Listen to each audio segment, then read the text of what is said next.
Cockroach जनता party launch हो चुकी है। अब वक्त बदलने वाला है। ये है कॉकरोच जनता पार्टी का संविधान। कॉकरोच जनता पार्टी जिंदाबाद। বিজেপি ঝড়ে যখন ভারতের এপার থেকে ওপার পুরোটাই গেরুয়া, ঠিক তখনই মোদির দলকে চ্যালেঞ্জ জানাচ্ছে তেলাপোকা।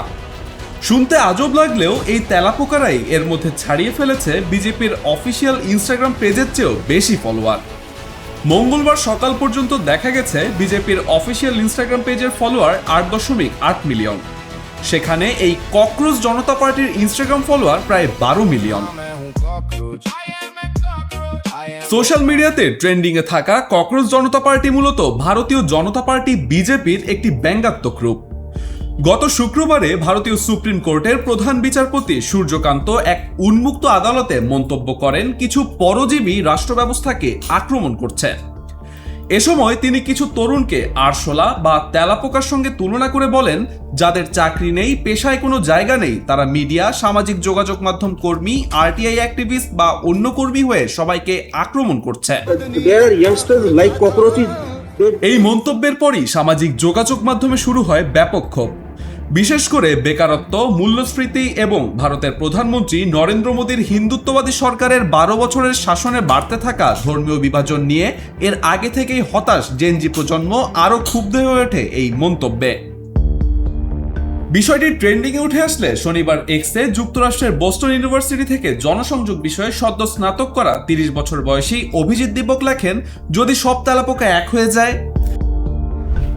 এভাবে সূত্রপাত ঘটে এই ককরোচ জনতা পার্টির।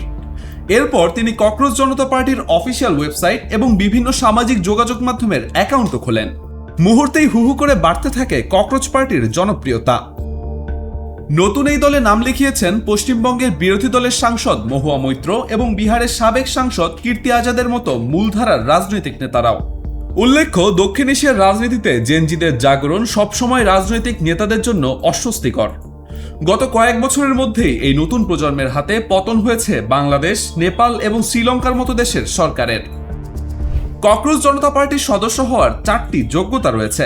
সদস্যদের বেকার হতে হবে, অলস হতে হবে, সবসময় অনলাইনে থাকতে হবে এবং পেশাদারভাবে রাগ ঝাড়তে জানতে হবে। এক্সে দলটির স্লোগান তরুণদের রাজনৈতিক ফ্রন্ট, তরুণদের দ্বারা, তরুণদের জন্য। দলটির মূলমন্ত্র রাখা হয়েছে 4টি: ধর্মনিরপেক্ষতা, সমাজতান্ত্রিকতা, গণতন্ত্র এবং অলসতা। দলটির ইশতেহারেও রয়েছে ব্যঙ্গাত্মক ভাষা। সেখানে ভোট কারচুপির অভিযোগ, কর্পোরেট গণমাধ্যমের ভূমিকা এবং অবসরের পর বিচারপতিদের সরকারি পদ পাওয়ার মতো বিষয়গুলো নিয়ে কটাক্ষ করা হয়েছে।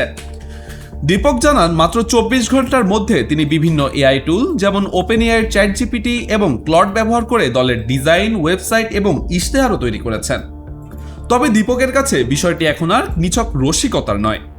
তিনি বলেন, ভারতের মানুষ অনেকদিন চুপ ছিল, ফলে এই মুহূর্তকে আর হাসিতে উড়িয়ে দেওয়ার সুযোগ নেই। শেখ সাদি, মানবজমিন, মাল্টিমিডিয়া।